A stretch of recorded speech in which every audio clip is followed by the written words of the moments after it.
Last year, I made a video about the switch from Moza R9 to SIMAGIC Alpha U. This video is a follow-up to that one, and it is not going to be your typical review as this is not a review unit. It is my personal unit and I have been daily driving it.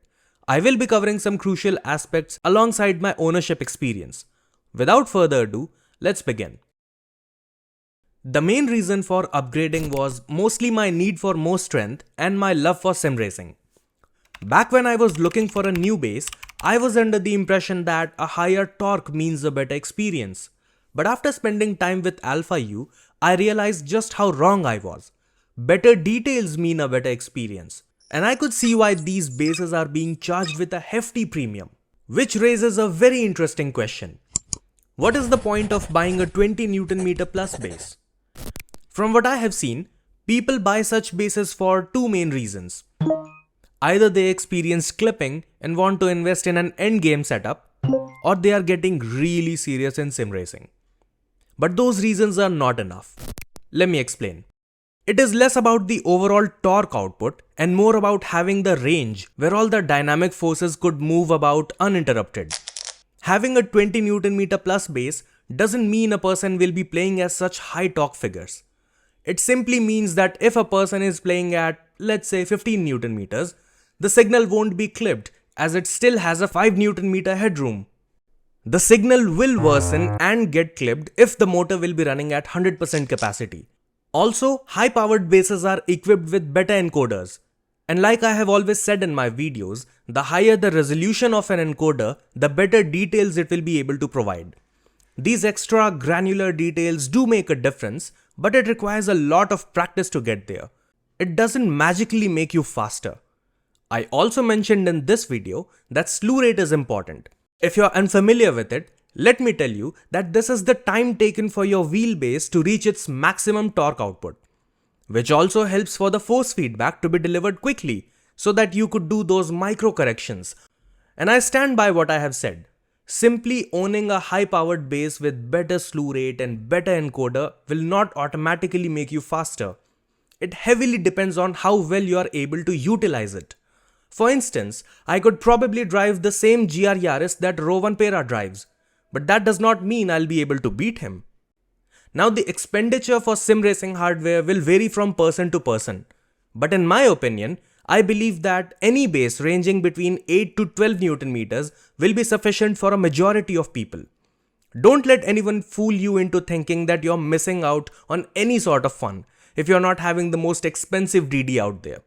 Until and unless you're really serious or thinking about kicking your sim racing journey up a notch, I don't think buying a 20 Nm plus base makes that much sense. I'm not saying that these bases are a waste of money. I'm saying that they are not for everyone and you don't need a mighty DD to have a good time. If you want to get one, I would highly recommend that you do proper research before investing such huge sums of money. Overall, I have really enjoyed my time with Alpha U and I don't see myself looking for an upgrade. Let's watch some crazy stuff, yo!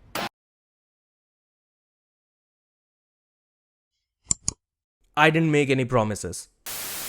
When you have thousands of dollars to spend on a hobby, you have to really think about reliability as well. You don't want to end up with a broken product after breaking your bank. Unless we are strictly talking about Logitech or Thrustmaster, which are cheap and can last for a very long time, there aren't many brands with a similar near-perfect track record. Despite my concerns regarding SIMAGIC, my experience has been amazing.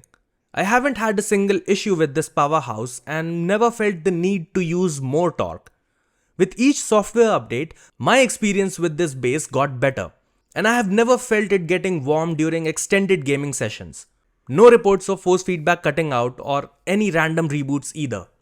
But it is hard to say how reliable direct drive bases are going to be when put together against the gear-driven and belt-driven bases. Although the chances of a direct drive going bad are relatively low. It also depends on the quality of materials used while manufacturing. Some common issues revolve around coil whine, a faulty circuit board, or maybe poor quality control. Apart from that, I don't think direct drive bases will stop working unless you drop it. I know all of this sounds reassuring, but the bigger question is the Alpha U actually going to last me for a long time? Before I bought this base, the information I retrieved online regarding SIMAGIC products was that their bases were good, but the software was crap. What I experienced wasn't exactly crap, but it was lagging behind in a lot of areas, and that is an understatement. Which is why for this segment, I decided to install the old firmware and compare it to the newer one to better understand the progress they have achieved. Let's start with the force feedback first. When testing on old firmware, I found the force feedback quality to be a bit muffled. And once again, I would like to tell you the differences with the help of music.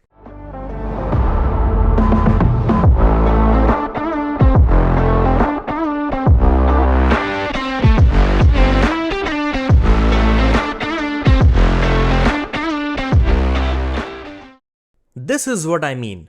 After retesting the old firmware, I found that it lacked the details in dynamic forces. The highs, mids and lows were not as pronounced. I felt a weird mix of distortion, violence and feebleness. Those granular details such as road, grass and curb textures were missing. I could not feel the tire slip and grip levels that optimally. Suspension feedback was fairly good, but the newer firmware makes it look like a mess. I tested both the firmwares across 4 games: Assetto Corsa, Automobilista 2, Dirt Rally 2.0 and Richard Burns Rally. And there was a lot of stuff in common. The force feedback lacked proper details, which made it impossible for me to push the car and find its limits. I would often lose the rear end, and by the time the information could get to me, it would have been too late. In my old video, I said that I was happy with the details, but after experiencing what the new firmware offers, I can safely say that it was not very good. For this particular segment, I have flashed my base over 50 times to see what separates them, and the differences are really noticeable. In the new firmware, the compression and decompression of the suspension is my absolute favorite thing. I could feel the car move around quite easily.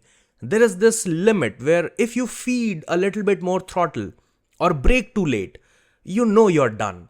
I could feel that limit so much more vividly. Keeping the car right there in that limit requires a lot of practice, but I have to say that this base helps me do that. The dynamic forces, lateral grip, tire slip, having a better sense and feel of control over the vehicle, all of the things felt more alive. I believe all of this was possible after they changed the frequency from 250Hz to 1000Hz. For my peace of mind, I decided to check the frequency myself, and these are the results I got. Now onto the software. To be honest, I'm liking what SIMAGIC has been doing lately. There is a night and day difference between SimPro 1.3 and 2.0. From simple things such as changing themes and having a cleaner UI, to more important things such as renaming terminologies and explanation in the tooltip, a lot of stuff has changed. More basic stuff such as ability to limit the torque output of the base, multi-language support, ability to update firmware and the software itself has been added.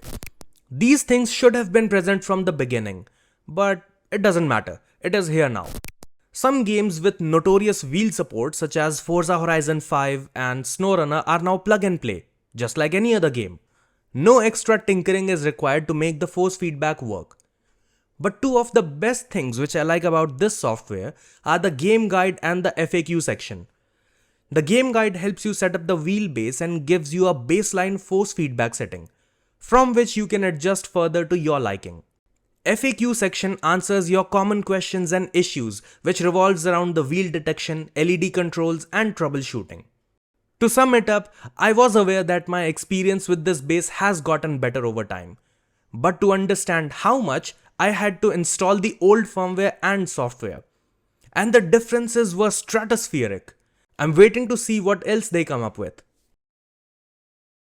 Alright, final thoughts on my ownership experience. Back when I bought the Alpha U, I took a risk as I knew about their lackluster software, but I had hope. And I'm really glad that SIMAGIC got their stuff together. They introduced a new software and a bunch of stuff which makes the entire experience worthwhile. My experience was great when I initially bought it and has been improving ever since.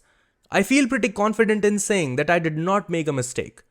I have loved every second of owning this space. It is smooth, powerful, and has not given me a single chance to complain. Except this green light. But it is fine. I don't notice it anymore. You can use a tape to cover it up if it bothers you. So far, all the changes I mentioned steer SIMAGIC's reputation in a nice direction. It is good to see them step up their game, and I'm waiting to see what else they have to offer. That's been it. I've been Darth Snape, and may the downforce be with you.